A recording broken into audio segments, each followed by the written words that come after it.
श्री राधा वल्लभ लाल की जय। महाप्रभु श्री हरिवंश चंद्र जो महाराज की जय। श्री सेवक जो महाराज की जय। समस्त सहरी वृंद की जय। श्री वृंदावन धाम की जय। श्री रमना रसरानी की जय। समस्त संत हरि भक्तन की जय। श्री सदगुरुदेव भगवान की जय। जय जय श्री राधे श्याम। जय जय श्री राधे श्याम। जय जय श्री राधे श्याम। जय जय श्री हरिवंश। भक्ति भक्त भगवंत गुरु चतुर नाम बपु एक। तिनके पद वंदन किए ना सही विघन अनेक। जनक सुता जग जननी जानकी अतिशय प्रिय करुणा निधान की।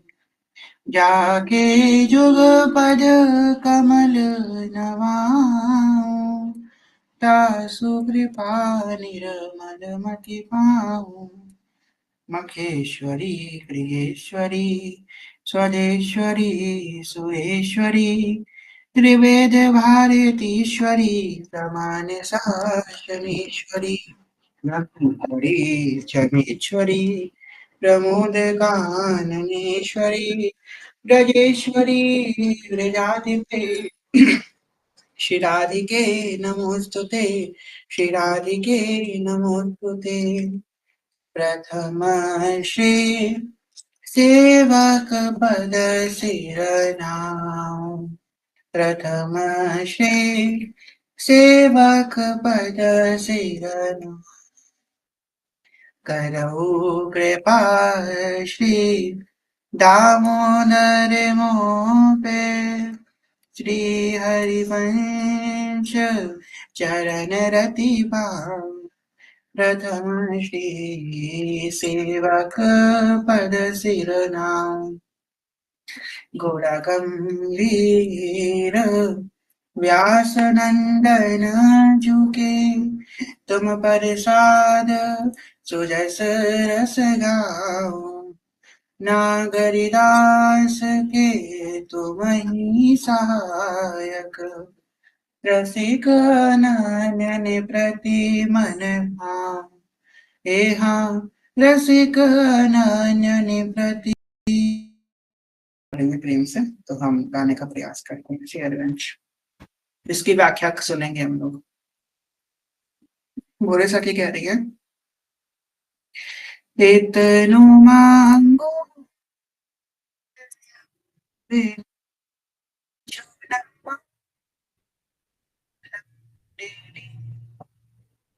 इतनु मांगो कछु न मांगो तेरी मृदु मुस्कान देखत प्राण त्यागो। तेरी मृदु मुस्कान देखत प्राण त्यागो। सजी आपकी आवाज नहीं आ रही। श्री हरिवंश अब आवाज आ रही है जी। क्षमा कीजिएगा। लगता है श्री जी साफ साफ सुनना ही नहीं चाहती। श्री जी चाह रही है कि नहीं नहीं तुम भोले सभी वैसे ही सुनाती हो। हे भगवान चलिए प्रयास करते हैं। इतनो मांगो बिन कछु न मांगो लाडली। इतनो मांगो बिन कछु न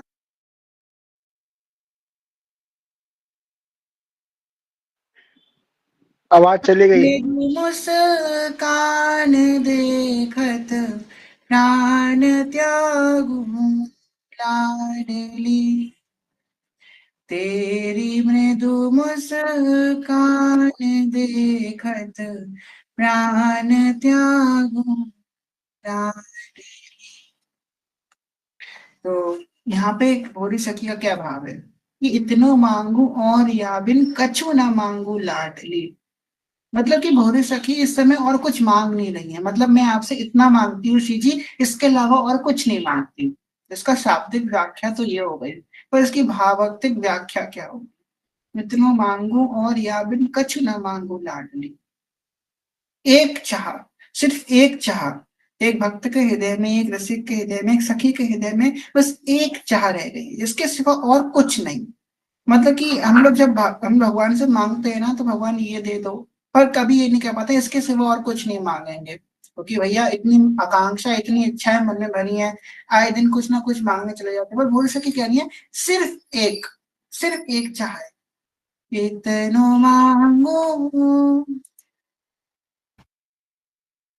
और या बिन कछु न मांगू लाडली। तेरी मृदु मुस्कान देखत प्राण त्यागू लाडली। आप हंसते हुए देख जाओ प्यारी, उन कुंजों निकुंजों के भीतर में आप बस एक बार हमको हंसते हुए दिख जाओ, बस उस आपकी उस मुस्कान को देख करके, उस छवि को देख करके, उस छटा को देख करके अपने प्राणों को त्याग दे। मतलब कि इसलिए त्यागने की बात ये कही गई है कि जब वो देख ली उसके सिवा और कुछ देखना बचा ही नहीं, प्यार को त्यागने के लिए इसलिए कह रही है। बोली सखी ये कह रही है कि आप बस जो है, हम आपको देख लेना प्यारी जी, उसके सिवा हम और कुछ देखे ना, क्योंकि आपको देखने, संसार को देखेंगे तो क्या पता आपको विस्मरण हो जाए, बस आपको देखने के बाद फिर और कुछ नहीं बचे, नहीं सुनने लायक बचे, नहीं कहने लायक बचे, हमारे प्राण ही निकल जाए श्री जी। बस आपको देखने के बाद हम आपका विस्मरण नहीं करना चाहते, ऐसा रहे, इसलिए प्यारी जो मेरे प्राण ही निकल जाए। तो ये बोले सखी का भाव है, और ये भाव इतना सुंदर है, क्या बताएं। आप सबको हम लिरिक्स भेज देंगे, आप सब लोग अगर इसको गाएंगे ना, हमको हृदय से कह सकते हैं, अगर आपका हृदय थोड़ा सा पवित्र होगा ना, तो आपके नेत्र जरूर सजल हो जाएंगे। बहुत सुंदर भाव बोले सखी जी का है। आगे बोले सखी कह रही हैं, प्रेम की तपी ताप पान हिया पिघले गो कबू। प्रेम की तपी ताप पान हिया पिघले गो कबू। बने महावर कौन विधि तेरे पाँव लागू लाडली। बन महावर कौन विधि तेरे पाँव लागू लाडली। प्रेम की तप ताप पावन ही या पिघले को कबू। ये जो आपकी जो प्रेम की तपी ताप है ना, प्रेम के पीर, जो प्रेम की जो व्याकुलता है ना, प्रेम की जो अभी मिलन की दूरी है ना, इसलिए प्रेम की जो व्याकुलता है ना हृदय में, जो हम सांसारिक अट्रैक्शन किसी से करते हैं, सांसारिक किसी से मोह करते हैं, वो हमसे दूर हो जाए तो हम कितना दुखी हो जाते हैं, थोड़े समय के लिए भले ही। पर अगर अलौकिक प्रेम किसी से हो जाए, और वो देखिए वो गोपांगना हो, वो गोपांगना को क्या प्रेम है। जब श्री कृष्ण गए हैं, जब श्री कृष्ण गए मथुरा को छोड़ करके, सॉरी वृंदावन को छोड़ करके मथुरा गए श्री कृष्ण, कैसे गोपांगना विलाप कर रही है, ये तो गोपांगनाओं की स्थिति है। तो यहाँ पे तो सखियों की बात हो रही है, सखियां प्राण है श्री जी की, और श्री जी प्राण है सखियों की। वो व्याकुलता जो पूरी सखी के हृदय में इस समय हो रही है ना, उसको कोई वर्णन नहीं कर सकता है। वही बात उस दिन जो बोली थी कि किसी गूंगे से, गूंगे को जो है गुड़ खिला दो, और गूंगे से पूछा जाए कि भाई गुड़ कैसा है, तो गूंगा नहीं बता पाएगा। ऐसी स्थिति होती है प्रेम की और विरह की। इसका तो कोई इसकी नई कथा हो सकती है, नई व्याख्या हो सकती है। प्रेम और विरह की कोई व्याख्या इस संसार में है ही नहीं। आप ये भी नहीं कह सकते कि प्रेम ऐसा होता है, क्योंकि उसका कोई उदाहरण ही नहीं है। प्रेम एक अलौकिक वस्तु है, और प्रेम की जो पीर है, जो प्रेम की जो व्याकुलता है ना, ये भोरी सखी जो है ना, भोरी सखी का भाव क्या है? भोरी सखी का भाव है जो लाल जो का भाव है प्रिया जी से, जब लाल जो विरह में होते हैं ना प्रिया जी के, लाल जी को कितना विरह होता है श्री प्रिया जी का, वही विरह भोली सखी के अंदर है श्री जी के प्रति। तो वही भोली सखी कह रही है, प्रेम की तपितात पावन ही पिघले गोपाल।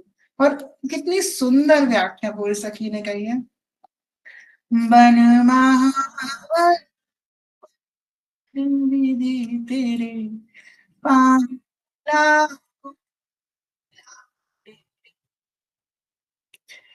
परिमा।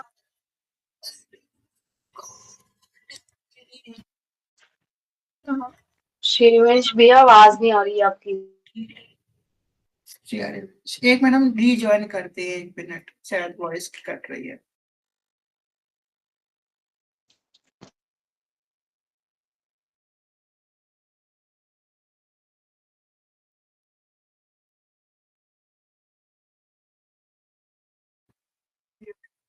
ये आवाज जी भी आ रही है। जी जी जी। तो भोरे सखी कह रही है कि बने महावर कौन विधि तेरे पाव लागू लाडली। ऐसी कौन सी विधि है, ऐसा कौन सा उपाय है जिसमें मैं आपके महावर बन के आपके पाव में लग जाऊं, आपके पाव में हमेशा बनी रहूं, आपके पाव की शोभा बन जाऊं लाडली जो। ऐसी कौन सी उपाय आप मुझे बता दो, ऐसा कोई साधन बता दो जिसको मैं, इससे मैं आपके पैरों का महावर बन जाऊं, आपके चरणों का श्रृंगार बन जाऊं। ऐसी व्याख्या, ऐसा विनय कर रही है, ऐसा विनय कर रही है ऐसी गौरी सखी श्री प्रिया जी के चरणों में। गौरी सखी का मतलब क्या है, जो अत्यंत बोरी हैं, जिनको नहीं पता संसार के बारे में, वो मतलब इतने में संतुष्ट है, संसार का जो सुख साधन है। अब भोरी सखी की तो, भोरी सखी इतनी अलौकिक स्थिति है भोरी सखी जी की, कि भोरी सखी जी को तो आ, सांसारिक चीजें तो छोड़ दो, आध्यात्मिक चीजों की भी उनको लालसा नहीं है, नहीं आध्यात्मिक चीजों का भी उनको है, वो नहीं है कि उनको योग मिल जाए, कि उनको साधन मिल जाए, कि उनको बड़ी प्रतिष्ठा मिल जाए, कुछ नहीं चाहिए उनको, उनको तो बस प्रियालाल चाहिए। ये एक साधक की स्थिति होती है, ये होती है विशुद्ध स्थिति। हम लोग सबको चाहते हैं, कितने लोग हैं जो प्रिया जी को भी चाहते हैं, सब चाहते हैं प्रिया जी हमको मिल जाए, तो प्रिया जी के संग जाने कितनी चीजें चाहते हैं, प्रिया जी तो मिल ही जाए, और ये भी मिल जाए, घर बार भी मिल जाए, बढ़िया जॉब भी मिल जाए, पैसा भी मिल जाए, प्रतिष्ठा मिल जाए, सब कुछ मिल जाए, प्रियालाल तो मिल ही जाए। अरे लोक की तो छोड़ो, परलोक की भी वस्तु की चाह ना हो, ये होता है रसिक हृदय। अरे आप सोच लो, बस सिर्फ प्रिया जी चाहिए। अरे हमारा जब तब होए ना होए, हम योग करें कि ना करें, हमारा कोई ध्यान लगे ना लगे, हमारा मन लगे ना लगे, हम कुछ भी हो, बस प्रिया जी मिल जाए, सिर्फ प्रिया जी मिल जाए, सिर्फ प्रिया जी मिल जाए। और प्रिया जी के मिलने की चाह से ही प्रिया जी मिल जाती है, समझ लो 50% तो प्रिया जी तभी मिल जाएंगी जब आप प्रिया जी को मिलने की चाह करेंगे। प्रिया जी बहुत सहज है। अगर हम अपनी तरफ देखेंगे ना कि हम क्या है, तो वो हम कभी प्रिया जी को नहीं देख पाएंगे। और जब उनकी तरफ देखेंगे, उनकी वो कितनी करुणामयी है, वो कितनी करुणामयी है श्री जी, कितनी ज्यादा करुणामयी है। अरे हम तो भाई बड़े बड़े हम लोगों के भाग्य हैं कि ऐसी करुणामयी सरकार की शरण में हम लोग हैं, बड़े भाग्य हैं हम लोगों के, जो ऐसी जगह हम लोग बंध गए हैं, ऐसी जगह जुड़ गए हैं, ऐसी श्री जी से जुड़ गए हैं, जो नए लोग जो है मान को देखती नहीं, अपमान को देखती नहीं, गुण को देखती हैं, कुछ नहीं देखती है, नहीं साधन को देखती हैं, किसी पक्ष की तरफ देखती नहीं है, बस वो सहजता से स्वीकार करती है सबको। ऐसे श्री जी इतनी करुणामय है, इतनी करुणामय है श्री जी, मैं आपको क्या बताएं। कभी श्री जी की करुणा का आप जो है कभी उनका एहसास करो तब पता चलेगा। आपको एक बात बताते हैं, कभी कभी ऐसा होता है कि हमने कभी ऐसी मजाक में या विनोद में शीजी से कुछ बोल दिया कि शीजी ऐसा हो जाता तो ठीक रहता, और वो बात हमने नए मन से बोली, नए हृदय से बोली, नहीं हमने प्रार्थना करी, हमने प्रार्थना भी नहीं करी, आपको सच बताया, हम अपने हृदय की बात बताए, शीजी कौन है, कोई हमसे पूछे आकर के शीजी कौन है, शीजी करुणा क्या है, हमने ना ही उनसे प्रार्थना करी, ना ही उनसे विनय किया, कुछ बोला ही नहीं। लोग कहते हैं प्रार्थना नहीं सुनती, अरे भाई हमने तो प्रार्थना भी नहीं करी, भाई ऐसी गलती से बोल दिया शीजी से, और वो चीज शीजी कर देती है। कभी हमने गलती शीजी से बोल दिया कि शीजी जो है, अगर ऐसा हो जाता है, ऐसा मेरे मन में स्थिति हो जाती है, मेरे भाव ऐसे हो जाते, तो शीजी क्या होता, थोड़े दिन बाद वो भाव बनने लगते हैं, तो हमको याद आता है, अरे ये तो हमने गलती से जैसे बोला था, इतना रोना आता है कि शीजी ने वो गलती को भी, जो हमने बोला था उसको भी स्वीकार कर लिया। ऐसे करुणा में सरकार, जो हमने गलती से बोल दिया था शीजी से, वो भी शीजी ने स्वीकार कर लिया। ऐसी शीजी कृपा करती है। बहुत भोली है, बहुत भोली है। भोली सखी जी क्या है? भोरी किशोरी। जो भोरी किशोरी की जो भोरी है, वो है भोरी सखी। मैं भोरी और मेरी भोरी किशोरी, ऐसा संबंध उन्होंने बनाया कि मेरा जो मेरा जो स्वभाव है, मैं भी भोरी और मेरी भोरी किशोरी, मेरी भोरी, तो मैं भोरी की किशोरी हूँ, इसलिए मैं भोरी हूँ। तो बस हम जो है ना, अब आप लोग सोचिए कि अभी हम लोग क्या थे संसार में, कुछ नहीं थे भाई, क्या प्रतिष्ठा थी, कुछ मान सम्मान, कोई हमको आदर भी नहीं करता था। लोग कहते ना कि हमारा जो है भक्ति में आने के बाद जो है, मतलब लोग हमसे, जो हमारे सामने कोई गलत नहीं बोल पाता। आज आप तिलक लगा के जाएंगे, कंठी पहन के बाजार में जाएंगे ना, तो लोग आपसे गलत बात करने से पहले सोचेंगे। जो लोग गप मारते हैं, जो लोग गलत उल्टी सीधी बातें करते हैं, वो आपके सामने गलत बात करने से पहले सोचेंगे कि अरे ये तो भगत है, इसके सामने हम कैसे बोल देंगे। आप अगर आप, और पहली बात तो लोग डरेंगे आपसे गलत बात करने में, दूसरी बात आप खुद डरोगे। अब कोई व्यक्ति है जो तिलक कंठी लगा करके कहीं गलत जगह खड़ा है, तो उसको खुद को शर्म आएगी कि मैं ये, मेरी वेशभूषा क्या है और मैं कहाँ पे खड़ा हूँ। तो ये कंठी तिलक जो हमारे चिन्ह है ना भगवान की, ये इतने पवित्र है, इतने पवित्र है कि हमारे आचरण तो सुधारते ही हैं, मन को तो उतारते ही हैं, परंतु अभी तो आगे आस पास वाले जो लोग हमारे संपर्क में आते हैं, उनको भी उतार देते हैं। ऐसे ही ये पवित्र जो चिन्ह है भगवान के, कंठी है, ये तिलक है, ये जो हमारा नाम है। और इसलिए तो ये बात को स्वीकार करिए कि हम अगर भगवान के शरणागत होंगे तो हमको सब कुछ मिल जाएगा।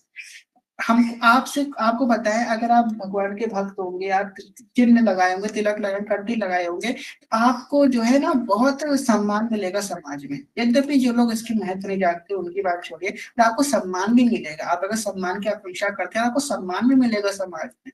अभी एक घटना है जो उस दिन कथा में भी कही थी कि हम गिरिराज जी की परिक्रमा कर रहे थे। गिरिराज जी की परिक्रमा के पास श्याम कुंड आया। श्याम कुंड में श्री चैतन्य महाप्रभु जी की बैठक है। वहां पे बैठक में गए चैतन्य महाप्रभु जी की, और हम अपने हित जू का तिलक लगाए थे। तो सिर्फ मेरे तिलक को देखने मात्र से कि हम हित झुके हैं, हम हरिवंश शरणागत हैं, इस तिलक को देख करके ही वो एकदम अपनी आसन से खड़े हो गए। उन्होंने हमको प्रसाद दिया और बड़े अच्छे से व्यवहार किया, कि मतलब कि सिर्फ ये तिलक वो देख करके कि हम हित झुके आके हैं, हम हरिवंश शरणागत है, इस तिलक की पहचान से। तो देखिए तिलक कितना मायने रखता है, कितने प्रभाव है इस तिलक का। तो इस तिलक को कभी छोड़ो मत। ये जो ब्रज की रज मिली है ना, इसको कभी छोड़ो मत। ये कंठी मिली ना, इसको कभी छोड़ो मत। ये देखिए बड़ी बड़ी मूल्यवान वस्तु मिल रही है आपको, बड़ी मूल्यवान वस्तु है। देखो, जो आप कोई हमको कहेगा ना, आप गले में क्या पहने हो, आप, हम तो सोना पहने हैं, कोई हमको कोई चांदी पहना है, कोई रत्न पहना है, कोई हीरा पहना है, आप क्या पहने हो? हम तो हृदय में राधा नाम पहने हैं। राधा नाम क्या इतना अनमोल है, इसकी ये तो इतना महंगा है ना, इस पे तो ठाकुर जी बिक जाते हैं। सोना को बेचोगे, कोई गाड़ी खरीद लोगे, कोई बंगला खरीद लोगे, चांदी को बेचोगे, कुछ अच्छी चीज खरीद लो, कपड़े खरीद लोगे, हीरे को बेचोगे तो कोई जन प्रॉपर्टी खरीद लोगे। पर जो राधा नाम, अगर इसको बेचने जाओगे ना, तो ठाकुर जी को खरीद लोगे। इतना महंगा है राधा नाम, इसका मोल कितना ज्यादा है। और चूंकि तुम्हारे पास राधा नाम है, इतना मूल्यवान हो, तुम गर्व में रहो, गर्व में रहो। क्यों इतना दैन्यता? अच्छी बात है, हम दैन्य हैं, हम भजन साधनहीन है, परंतु हमको गर्व रहना चाहिए, हमको अभिमान रहना चाहिए। अहंकार नहीं, अभिमान होना चाहिए। अहंकार तो गलत बात है, अहंकार में मैं की स्थिति होती है, परंतु अभिमान में वो होते हैं। हम श्री राधा महारानी जो के बल अभिमानी, हमको अभिमान है कि हमारे श्री जी हैं। इस बात का अभिमान रखो कि लाडली जो हमारी है, कि हम हित चूके हैं, ये अभिमान आपको जिताएगा। जैसे कि आपका कोई छोटा भाई बहन है, ठीक है, आपको, आप उसको लेकर कहीं पे जाने वाले हो, आपने उससे कह दिया कि आज शाम को हम लोग जो है आज शाम को हम लोग मेले में जाएंगे, आपने उससे कह दिया। अब वो सुबह से जो है इस अभिमान में है कि मैं तो मेले में जाऊंगा, मैं तो मेले में जाऊंगा, सबसे कह चुका जाकर के कि आज तो मेरे भाई या मेरी बहन मुझे मेले में लेकर के जाएंगे, इतना खुश है वो सुबह से। अब आपको एकदम से कोई काम आ गया, अर्जेंट काम आ गया, अब आप उसे मेले में नहीं ले जा पा रहे हो, आपको कितना बुरा लगेगा कि इसने कितना प्रचार कर लिया, कितना खुश हो गया, अब मैं इसको ले नहीं जा पा रहा हूँ, आपको खुद को दुख होने लगेगा। तो आप अपने काम को छोड़ करके उसको पहले लेकर के जाओगे कि इसको हम पहले लेकर के जाएंगे। ऐसे श्री जी के इतना गा दो, सब जगह इतना गा दो कि श्री जी मेरी है, श्री जी मेरी है, श्री जी मेरी है। अरे भाई हम तो तुम्हारे हैं, प्रियाराम तुम्हारे यहाँ, तो तुमको हमारा साधन अच्छा नहीं लगता, हमको सुधार लो। हम तो नहीं सुधर पा रहे हैं। देखो, प्रियालाल से कह दो कि प्रियालाल हम तो नहीं सुधर पा रहे हैं, हम जो बार बार नीचता कर रहे हैं, बार बार कुकर्म कर रहे हैं, हम सुधर नहीं पा रहे हैं। पर हम इतना जानते हैं हम आपके हैं। अगर आपको हमको सुधारना है तो आप सुधार लो। 1 बार, 10 बार, 50 बार, 100 बार, 150 बार, 200 बार ये बोलते रहो और एक दिन पता है तो शिव जी आपको सुधार देंगे। कृपया माइक अनम्यूट है, कृपया बंद कर दीजिए। जी। तो आप बस ये बोलते रहो प्रियालाल जी से कि प्रियालाल जी हम तो आपके हैं, और ये बात हम अपने अनुभव की बता रहे हैं आपको। आप बस उनसे ये बोलते रहो कि प्रियालाल जी हम तो आपके हैं, हम आपके हैं। जब आपको कोई विकार है, जब कोई चेष्टा गलत हो रही हो, आप उनसे बोल दो हम तो आपके हैं। अगर आपको ये अच्छा नहीं लगता ना तो हमको सुधार दो, क्योंकि आप हम तो अपने आप को नहीं सुधार पा रहे हैं। रो के कह दो प्रिया जी हम तो नहीं सुधार पा रहे ना, बहुत प्रयास किया लाडली जी, बहुत प्रयास किया, बहुत गिरे उठे, पर अपने आप को सुधार ही नहीं पा रहे हैं, बार बार गिरते जा रहे हैं, बार बार फंसते जा रहे हैं। आप हमको सुधार दो। देखो हम आपके हैं, आपको नहीं पसंद ये चेष्टा तो आप सुधार दो, और नहीं अगर पसंद है तो भाई ऐसे रखो। व्यास भरोसे कुंवर के सोवत पाप पसार, कोई साधन नहीं कर रहे हैं व्यास जी, कोई प्रयास नहीं कर रहे हैं। व्यास भरोसे कुंवर के, उनके भरोसे पे सोवत पाप पसार, उनके भरोसे पे सो रहे हैं, मतलब कि निश्चिंत हो गए हैं व्यास जी। ऐसे निश्चिंतता हमको हृदय में आनी चाहिए। प्रिया जी हमारी हो गई है, अब हमको निश्चिंत हो जाना चाहिए। क्या इधर कहे कहो काहू मन दिए, मेरे प्राण नाथ श्री श्यामा, शपथ करूं तेरे जिए। बस मेरी भी प्रिया जी है, बस उन पे भरोसा रखो। और आपको बताएं आजकल जो है ना इंस्टाग्राम पे या कोई सोशल मीडिया प्लेटफॉर्म पे बहुत से लोग प्रिया जी की बड़ी अवहेलना करते हैं। एक दो लोगों को आज भी देखा तो प्रिया जी की अवहेलना कर रहे हैं कि लाड़कानी शास्त्र प्रमाण नहीं है, इत्यादि जो भी बेवकूफी वाली बातें, प्रमाण नहीं है श्री प्रिया जी के, जाने क्या क्या बोलते हैं। तो आपको बताए ना कि ये क्यों कह रहे हैं। देखो प्रिया जी बहुत करुणामयी, प्रिया जी बहुत ज्यादा करुणामयी। तो ये सब भगवान की माया है, आपको बताए सब भगवान की माया है। अब ऐसे थोड़ा सहजता से हर किसी को प्रिया जी मिल जाएंगी, कैसे मिल जाएंगी प्रिया जी। ऐसी करुणा में सरकार हर किसी को कैसे मिल सकती है, इस पे कृपा नहीं है, उसको कैसे मिल जाएंगी शिवप्रिया जी। देने को हम शास्त्रों से हजार प्रमाण दे सकते हैं, एक शास्त्र से नहीं, हजारों शास्त्र से, हजारों यानी कितने तंत्र शास्त्रों में, कितने उपनिषदों में, कितने शास्त्रों में, कितने वेदों में तक प्रमाण है। वो कहते हैं वेदों में प्रमाण नहीं, मेरे पास है, कोई किसी को चाहिए तो हमसे ले लीजिए।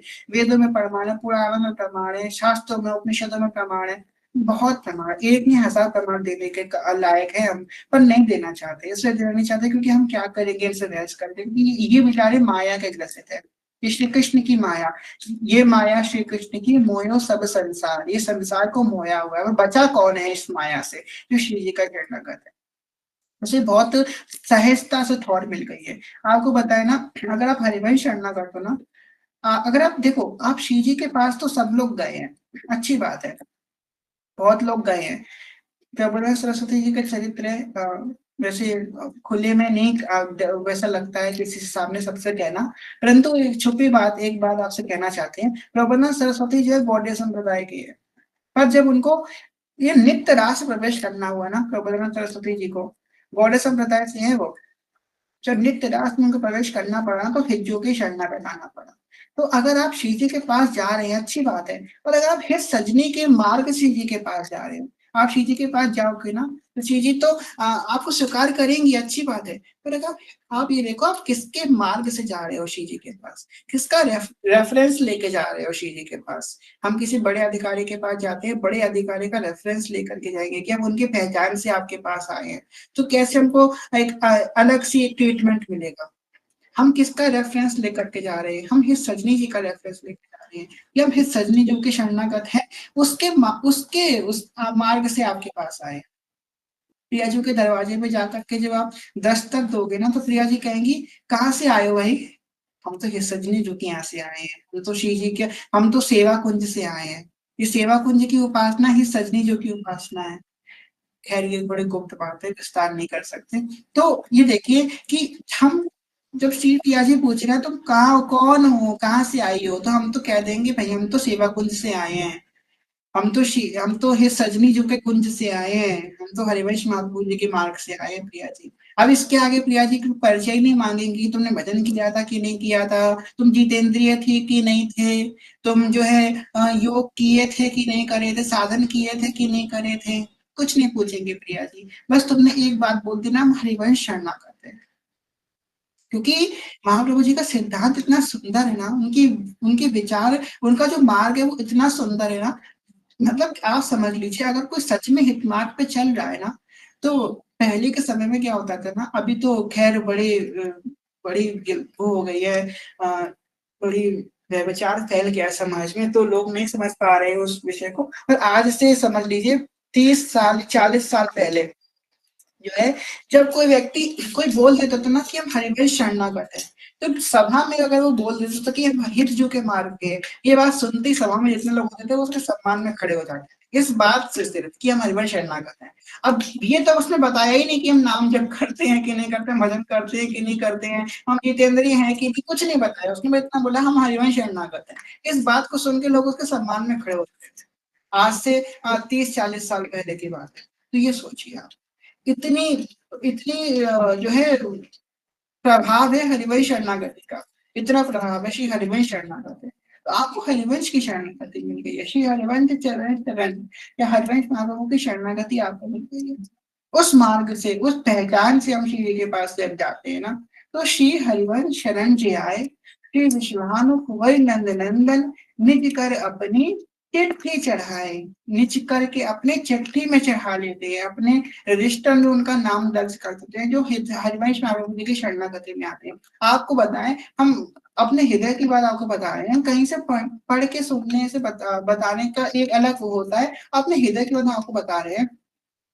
जब हम महाप्रभु जी के शरण में नहीं थे ना, तो हमको बहुत डर लगता था कि ये ना हो जाए, वो ना हो जाए, ये अपराध ना हो जाए, क्या हो जाएगा, छोटी छोटी बातों में विचलित आते थे कि ये अगर ऐसा हो गया तो क्या होगा, वैसा हो गया तो क्या होगा, छोटी छोटी बातों में बड़ा डर लगता था। पर जिस दिन से हरिवंश शरणागत हुए ना, एक बात तो आ ही गई, भले भजन आया ना आया, साधन आए ना आए, जितेंद्रियता आई ना आई, कुछ नहीं आया, परंतु एक चीज आ गई, जो होगा देख लिया जाएगा। हम मन क्रम वचन त्रिशुद्ध सकल मत, हम श्री हित हरिवंश उपासी, मन क्रम वचन कहो नित तेरे, श्री हरिवंश प्राण धन मेरे। बस एक बात आ गई हृदय में, और कुछ आया ना आया, बस एक बात आ गई कि हित जो मेरे हैं, जो होगा देख लिया जाएगा, जो होगा हो जाएगा। ये ऐसे निश्चिंतता, पहले तो इतने घबरा जाते थे, हर छोटी बात में घबरा जाते थे, क्या हो जाएगा क्या हो जाएगा। मनोज जी यहाँ बैठे हैं, शायद वो जानते होंगे, संस्कृति दीजिए, वो भी शुरुआत का समय था जब हम गुरु जी में आए थे, हम बहुत घबराते थे हर बात से, हम लोगों से बोलने में घबराते थे, कि हम किसी से कुछ बोलना गलत ना बोल दे, बहुत घबराते थे। आज देखिए, तो ये हरिवंश शरणागति का बल है, ये प्रत्यक्ष प्रमाण है आप लोगों के सामने। तो बस ये देखिए, एक वैसे ठसक हरिवंश शरणागत के हृदय में आ जाती है, ठसक कभी छोटी नहीं होती है। आपको सच बताए ना, अगर आपका हृदय से ठसक आ रही है ना, तो वो छोटी नहीं है। मत सोचो कि हृदय में बल नहीं है, फिर आप अपने बल के लिए ठसक ले रहे हो, आ ही नहीं सकती आपके मन में। आप करके देख लो, आप हरिवंश शरणागत, हरिवंश महाप्रभु की शरणागति मत लो, आप अपने बल पे भजन करो, आप देख लो क्या आपके ठसक आ रही है, तुरंत विचलित हो जाओगे। कोई आके आपसे बोल देगा ना, ए तुम नर्क जाओगे, आप किसी ने बोल दिया, आप डर जाओगे, अरे मैं नर्क जाऊंगा, मैं पतित हो जाऊंगा। आपको बताए ना, शुरुआत में हम भी बहुत डरते थे, हम नर्क जाएंगे, हम नर्क में यातना भुगती। देखिए विद्य डरना भी चाहिए, अच्छी बात है, वो भी अच्छी बात है, पर ये एक स्थिति ये भी होती है। तो सेवक जी क्या करें, स्वर्ग ना इच्छे नर्क ना डरे, धरे धर्म हरिवंश को।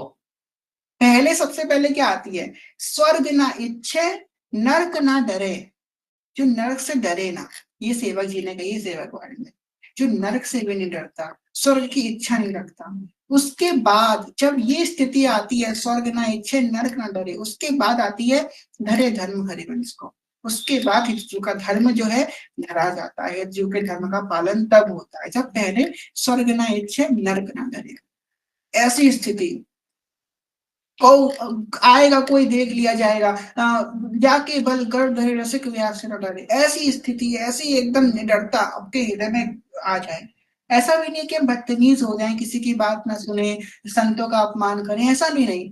भक्तों के प्रति हम हमेशा दैन्य रहेंगे, बिल्कुल दैन्य रहेंगे, पर कोई अगर मेरी चीजी को कुछ बोलेगा, मेरे धर्म को कुछ बोलेगा, तो हम उसको बिल्कुल नहीं छोड़ेंगे, और हम किसी से डरेंगे नहीं। ये क्या है, ये जो ये है ग्रह नक्षत्र है, ये उल्टी सीधी चीजें, इनका क्या बल है, आप क्या देखिए, इनकी क्या प्रवेश है, इनका प्रवेश क्या चीज के निकुंज में है, चंद्र मिटे दिनकर मिटे मिटे त्रिगुण विकार तन बदसी हरिवंश को मिटे नित्य विहार। सौर मंडल के प्रमुख जो है सूर्य देव उनका तक प्रवेश नहीं है निकुंज में। भगवान गीता में क्या कहते हैं कि एक नेत्र मेरा सूर्य है और एक नेत्र मेरा चंद्रमा है। भगवान के नेत्र है ये, और श्री जी के निकुंज में तो उनका प्रवेश भी नहीं है। ये चंद्रमा और ये सूर्य का क्या ये, और ये जो ग्रह नक्षत्र है क्या बिगाड़ पाएंगे हमारा, क्या कर पाएंगे ये हमारा, कुछ नहीं कर सकते ये। इनकी ये बेचारे हैं। ये हरिवंश महाप्रभु स्फुटिक वाले में क्या कहती है, नौ ग्रह रंक, भिखारी बोला है हरिवंश महाप्रभु ने, भिखारी सोचो कितना खराब शब्द बोल दिया, रंक बोल दिया इनको। जो श्री कृष्ण चरण मन अर्पित ते है श्री सब नौ ग्रह रंग। जिसका मन श्री कृष्ण के चरणों में अर्पित है उसके सामने ये सारे नौ ग्रह रंग हैं, भिखारी हैं नौ ग्रह। क्या है इनकी कि गोस्वामी जी भी कहते हैं कि सुकर शनिचर राहु केतु सब हुई है क्षण में तेरो ही चेरो, चेलो हो जाते हैं। जाने की नाथ सहाय करे तब कौन बिगाड़ी सके नर तेरो, कौन बिगाड़ सकता है आपका। अब देखिए, अब यहाँ पे हम ग्रह नक्षत्र की अवहेलना भी नहीं कर रहे, ग्रह होते हैं, एक हमारा ज्योतिष शास्त्र भी है। अब देखिए ये क्या है, अब किसी को प्रारब्ध भुगतना है, आपका प्रारब्ध आना है, आपको कोई गलत, आपने जो प्रारब्ध थे वो आपको भुगतने हैं। प्रारब्ध तो नहीं कट सकते, प्रारब्ध तो आपको भुगतने पड़ेंगे। अब वो प्रारब्ध आएंगे ग्रह नक्षत्रों के रूप में। ये एक जो है एक जरिया है प्रारब्ध आपके पास आने का। फॉर एग्जाम्पल आपके जीवन में आपको जो है गरीबी झेलनी पड़ेगी। अब क्या आ गया, साढ़े आ गई, अब आपको जो है प्रारब्ध के रूप में वो झेलना पड़ रहा है। तो लोग कहते हैं ये गरीबी साढ़े की वजह से आई है। नहीं नहीं नहीं, ये आपके प्रारब्ध की वजह से आई है। पर वो साढ़े तो बस अपना काम आपके प्रारब्ध को लेकर के आई है। अब आपने उपाय कर लिया, वो गरीबी चली गई। अब देखो तुमको प्रारब्ध तो भोगना पड़ेगा, ऐसे नहीं तो वैसे। तुमने एक बॉल को, तुमने जब तुम बॉल को बैट से मारोगे तो बॉल वापस तो आएगी आएगी एक ना एक दिन। तुमने उसको भगा जरूर दिया है, जितनी तेज मारोगे उतनी तेज वापस आएगी। अब तुमने उसको भगा तो दिया है तो किसी और रूप में आएगी, कि तीसरे किसी और रूप में आएगी। यही हम लोग करते रहेंगे और नहीं भोगेंगे, बार बार बचते रहेंगे। तो पुनरपि जन्म पुनरपि मरणम पुनरपि जननी जठरे शयनम, जन्म लो भाई, पुनः मरो, जननी के गर्भ में तुम शयन करो, पारो जा करके परपंच में माया के पिछा भोग लो। जो प्यारो करे सोई मोहि भावे। और आपको बताइए जब आप लेकर के आओगे ना तो भगवान बड़ी आसानी से भुगतवा देंगे। मीरा वैसा के सामने विष का प्याला आया कि नहीं आया, सब जानते हैं आया। और मीरा वैसा ने क्या समझा, चरणामृत है, चरणामृत समझ के पी गई। क्या हुआ उनका, और ज्यादा तेजवान हो गई। राणा प्याला भेज दिया दे दे मेरा रे हाथ, अमृत कर दियो अरोगिया हमारा सावड़ियो पड़नाए। अमृत हो गया वो विष का प्याला, और तेजस्वी हो गई मीराबाई का शरीर, और सुंदर हो गई मीराबाई उस विष को पी करके। अब ये देखिए उन्होंने भगवत भाव किया ना उस विष में, इसलिए हम भगवत भाव कर लें। महाप्रभु जी ने पूरा सिद्धांत आपको बताया, आप सारे शास्त्रों को पढ़ लें, सब कुछ पढ़ ले आप। फिर उसके बाद हरिवंश प्रभु की 84 जी का पहले पद की पहली लाइन पढ़ लें, जो ही प्यारो करे सोई मोह भावे। तनिक भी अंतर नहीं है। सब शास्त्र सिखाते हैं कि भगवान की रजा में हम रजा कर ले, भगवान की स्थिति में हम, भगवान जो चाहे उसमें हम खुश रहे। जो जो प्यारो करे सोई मोह भावे। अनेक प्रकार के यत्न करता है, खुशी तो नहीं रहता मनुष्य, इतना मिल जाए तो और मिल जाए, इतना मिल जाए तो और मिल जाए, वो कभी खुश नहीं होता। आप देख लीजिए कितने बड़े बड़े लोग दुनिया में, क्या पैसे की कमी है लोगों के पास। आप किसी व्यक्ति से पूछिए क्या तुम संतुष्ट हो जीवन में, कोई व्यक्ति नहीं कहेगा कि मैं संतुष्ट हूँ, कोई नहीं कहे। आज आप क्या करो, आज आप कथा के बाद अपने मोबाइल पे जाना और देखना आपके मोबाइल में कितने लोगों का नंबर सेव है, कितने कॉन्टेक्ट है। अब कॉन्टेक्ट में स्क्रॉल करना, ये फॉर एग्जाम्पल एक व्यक्ति का नंबर सेव है, आप इमेजिन करो क्या ये व्यक्ति अपने जीवन में संतुष्ट है, ये भी नहीं है। और नीचे जाओ, क्या ये संतुष्ट है, या ये भी नहीं है। अगर कोई संतुष्ट मिलेगा ना तो वो या तो भगवान से कनेक्टेड होगा, या तो वो जो है शिव जी का शरणागत होगा। उसके अलावा कोई संतुष्ट हो ही नहीं सकता है संसार में। कोई संतुष्ट नहीं है भाई, कोई संतुष्ट नहीं है अपने जीवन से। हर किसी के जीवन में कुछ ना कुछ दुख है ही। हमने इसको सोचते हैं ना कि ये तो बड़ा अच्छा है, हम अपना पूरा जीवन उसको पाने में लगा देते हैं। ये पोजीशन मिल जाए, ये प्रतिष्ठा मिल जाए हमको, ये पैसा मिल जाए, ये मकान मिल जाए, ये मिल जाए, वो मिल जाए। जिनके पास है, जिनके पास है वो चीज जो है प्रतिष्ठा है, जिनके पास नाम है, क्या वो खुश है? आप ये देखिए, आप चाहते हैं कि आप पूरा जीवन व्यक्ति निकाल देता है वो पद पाने के लिए, प्रतिष्ठा पाने के लिए। अभी एक केस आया कि एक लड़का है, दो लड़के थे, एक लड़का था एम्स दिल्ली का, एक लड़का था आईआईटी का। अब एक बात बताइए, एम्स दिल्ली और आईआईटी में पहुंचने के लिए व्यक्ति कितनी मेहनत करता है, कितनी पढ़ाई करता है, और जाने लाखों बच्चों में से कोई एक बच्चा पहुंच पाता है। अब उस बच्चे को उस वहां पे पहुंचने में उसने कितना स्ट्रगल किया होगा, और लाखों बच्चे वहां पहुंचने का सपना देखते हैं। अब जिनका वो सपना था वहां पे वो पहुंच गया, और अब इस खबर आई कि उन दोनों बच्चों ने सुसाइड कर ली। आपका कोर्स कंप्लीट भी नहीं हुआ, एमबीबीएस और इंजीनियरिंग कंप्लीट नहीं, सुसाइड कर ली। तो क्या बताइए वो खुश हैं उस जगह पहुंच करके? वहां पे खुशी है कि आप जिनका इस ख्वाब देख रहे हैं वहां पे खुशी है? अरे भाई तुम्हें कितना संग्रह करना है जीवन के लिए उतना ठीक है, क्या करोगे इतने का तुम? क्या चाहिए? हम तो भगवान से कहते हैं भगवान जो है कभी कभी दुख भी दे दिया करो हमको, हमको आपकी याद तो आए दुख में ही। आप बताए, सच बता रहे हैं आपको, सबसे अच्छा भजन दुख में होता है। बात हमने देखी है, जब दुख आता है ना तो वैराग्य भी आने लगता है। जिस क्षण आपको दुख आएगा ना, संसार बेकार है, चलो श्री जी तुम्हारे पास चलते हैं, जोड़ छाड़ के संसार, वो सबको आया होगा, हमको भी आया है सबको। ये संसार मेरा किसी काम का नहीं है, चलो हम विरक्ति ले लेते हैं, वैराग्य उसी दिन आ जाएगा। अब तुम्हारे सामने 56 भोग लगाओ, बढ़िया एसी में बैठे हो आप, अपना बढ़िया बैंक बैलेंस है, बढ़िया प्रेम करने वाले लोग हैं, अब इससे विरक्ति आएगी? चलो सर इस सबको छोड़ के विरक्ति ले लेते हैं। सुख में कभी विरक्ति आएगी नहीं, मैं सुख में भगवान की याद आएगी, कभी नहीं आएगी। सुख भोग रहे हैं, कहाँ आपको विरक्ति आ जाएगी सुख में? इतनी भोग साधन सामने है। जब भोग साधन नहीं होगा, जब रोटी नहीं होगी सामने, तब विरक्ति आएगी, तब आएगी सब। तब श्री कृष्ण की तरफ देखोगे। द्रौपदी जब सभा में गई तब उन्हें सबसे पहले श्री कृष्ण को नहीं पुकारा, पहले पतियों की ओर देखा। जब देखा कि पति किसी काम के नहीं है, तुम्हें रक्षा नहीं कर पाएंगे, तब श्री कृष्ण को पुकारा, पहले ही पुकार लेती। इसलिए श्री कृष्ण देर में आए। तो अब ये देखिए आप पहले भगवान को क्यों नहीं पुकार लेते? क्यों तुम वेट कर रहे हो कि तुमको ऐसी स्थिति में भगवान डाले? क्यों तुम उनको अपने आप को परेशान कर, उनको परेशान, पहले ही भगवान को पुकार लो। तुम समझ रहे हो, तुमको आपको सत्संग मिल गया है, आपको वो सत्संग मिल गया है, प्रभाव मिल गया है। जब दुख में आओगे तो भगवान को सब कोई पुकारता है। हमने कई लोगों को देखा है, कई लोगों को देखा है। आप कभी मंदिर जाइए, अपने घर के आसपास जो आपके मंदिर होगा ना, यूपी बिहार की तो स्पेशली बात है, आप किसी हनुमान जी के मंदिर, शिव जी के मंदिर जाइए, वहां पे जितने लोग होंगे कुछ ना कुछ उनके जीवन में परेशानी जरूर होगी, तभी वो मंदिर आ रहे हैं। और जहां परेशानी सॉर्ट होगी ना, वो मंदिर आना बंद कर देते हैं। सबसे पहले तो क्या होता है, मंदिर आना बंद होता है। जय हो भगवान, आपने मेरी मनोकामना पूरी करी, हो गया। आपसे मेरा जय राम जी की, हो गए भगवान, आप बस मनोकामना करने के लिए थे, आगे आपका खत्म काम। अब तुम उनसे मनोकामना कर लेते कि भगवान आप मिल जाओ, भगवान आप मिल जाओ नेक हमको। तो क्या मिलता है तुमको? तो तुमको वो सब कुछ मिल दिला देते, तो तुमने उनकी तुच्छ सी वस्तु को पा करके तुम उनको संतुष्ट हो गए। तो बस समझो भैया, कोई संसार में सुखी नहीं है, कोई संतुष्ट नहीं है, कोई संतुष्ट। जिसको आप अभी सुखी देख रहे हो ना, कभी भी लगता होगा कि अमुक व्यक्ति बहुत सुखी है, हम किसी का नाम ले लेंगे यहाँ पर, बस आपको एक बात करें, आप इसको सोच लेना कि वो बहुत सुखी है जीवन में, वो भी बहुत दुखी है। इस संसार में कोई मतलब आपको अपना दुख नहीं बताता। जो भक्त होते हैं वो अपने जीवन का दुख कभी किसी को नहीं बताते, कभी नहीं बताते हैं कि हम बड़े दुखी हैं।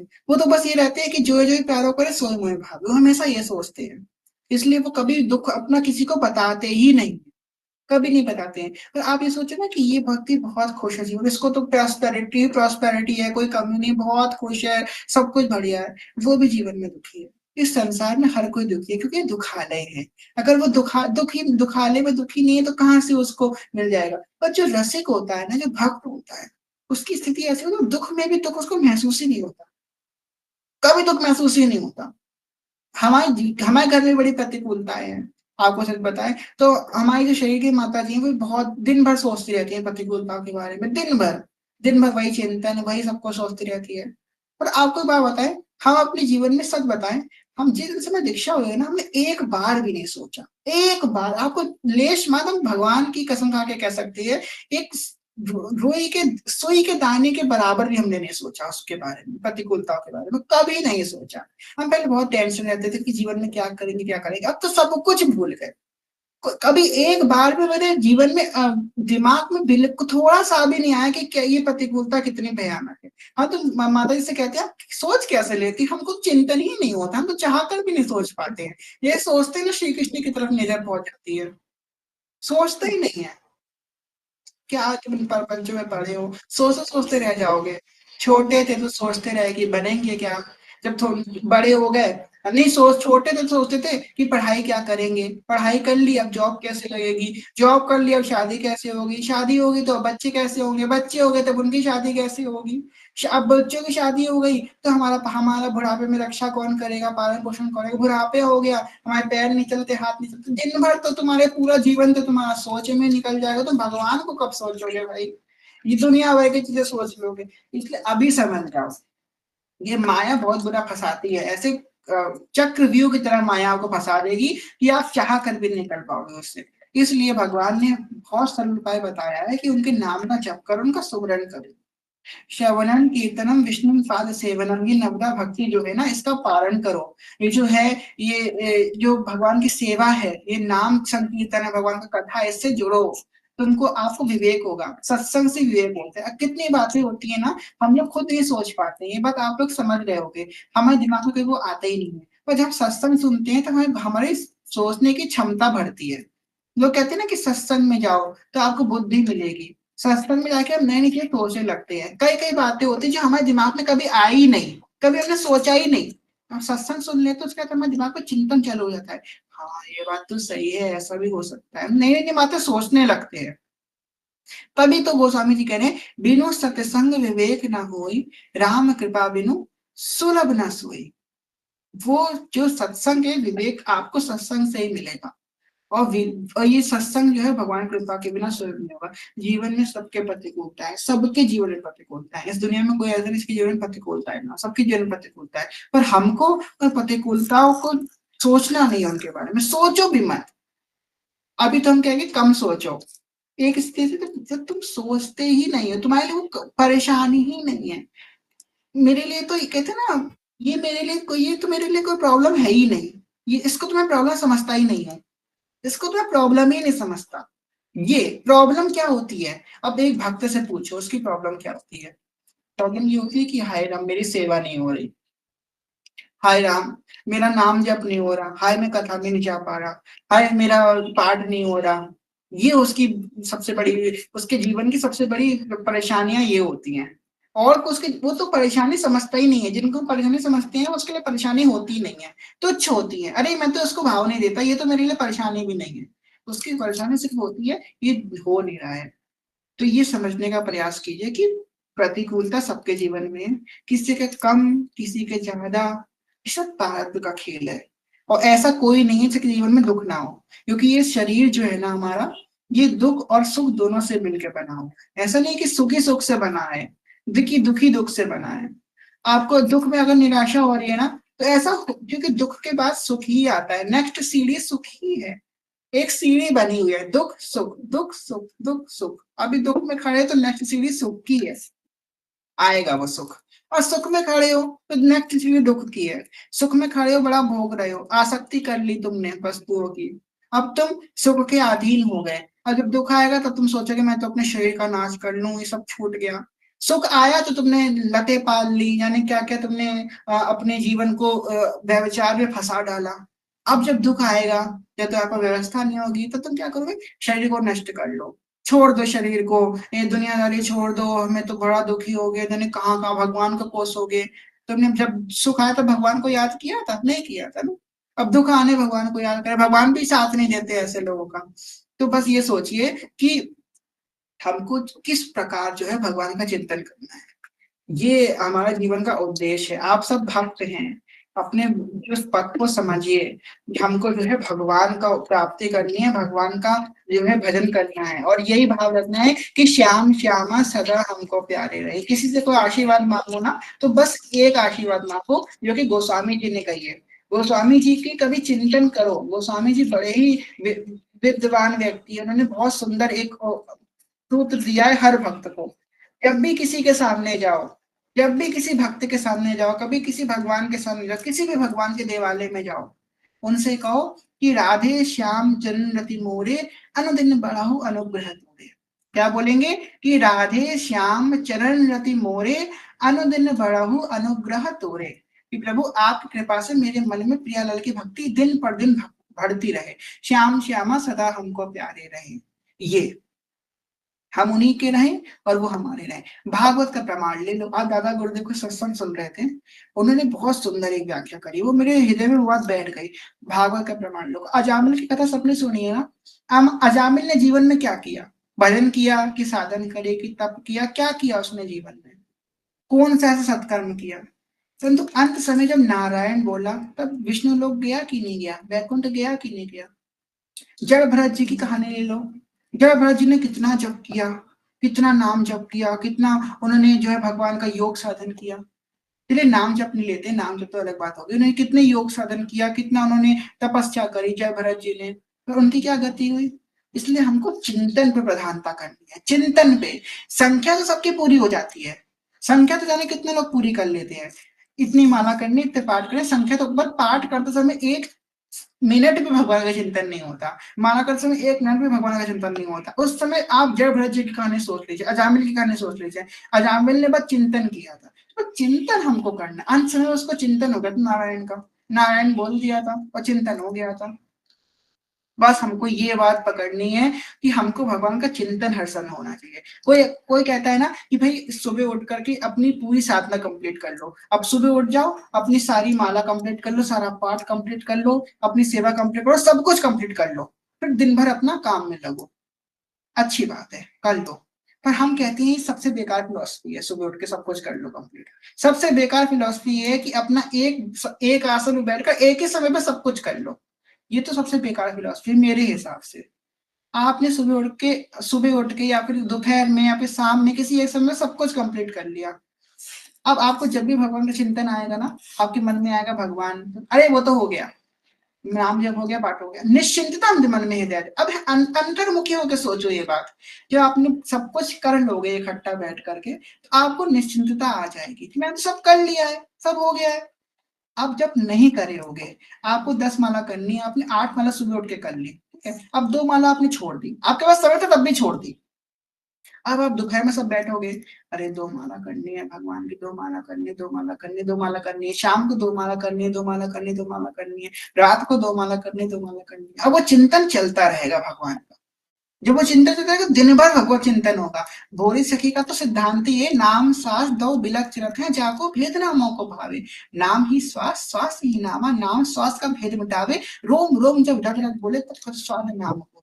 हमको पूरे पूरे दिन में भगवान की भक्ति खींचनी है। ये कोई शेड्यूल नहीं है ना, कोई आपका कोई भगवान को क्या तुमने अपॉइंटमेंट दे रखी है क्या? भगवान 2 घंटे आपका समय है, 2 घंटे के बाद आपसे हमारा कोई मतलब नहीं। अपॉइंटमेंट लिए हैं क्या भगवान आपसे कि आपको बस हम इतना समय दे पाएंगे, उसके बाद तो हम अपना काम धंधा करेंगे? भगवान को दिन भर याद करो, दिन भर उनका चिंतन करो। एक बार बैठ करके कुछ नहीं होगा। कौन है ऐसे? आप किसी एक संत का एग्जांपल दे दीजिए जो बस एक बार बैठ करके जो है कर रहे हो। ऐसा कोई नहीं है। अच्छी बात है आप एक सुबह उठ करके माला जप करो, पाठ करो, पर हम तो कहेंगे कुछ छोड़ दो। आप 11 माला करते हो, 10 माला कर लो, 1 माला छोड़ दो। 6 पद कर लो, 6 पद छोड़ दो, तो दिन भर तुमको उनकी उनकी उसकी जो है चिंतन रहेगा। ये बात बहुत गहरी है। अभी क्या पता किसी को बुरी लग रही हो, आप एक बार ये करके देखो, आपको दिन भर भगवत चिंतन है। आप थोड़ा सा छोड़ दो, 1 माला छोड़ दो। आपको 1 माला के दिन भर टेंशन जो रहेगी ना, वो टेंशन आपको भगवत चिंतन कराएगी। हमको भगवत चिंतन ही तो करना है, चिंतन प्रधानता उपासना है। आपको दिन भर टेंशन रहेगी कि हमको पाठ करना है, कि वो पद करना है, और रात को सोते समय पहले कर लो, तो अरे चलो कर लिए, अब चैन से आप रह पाओगे।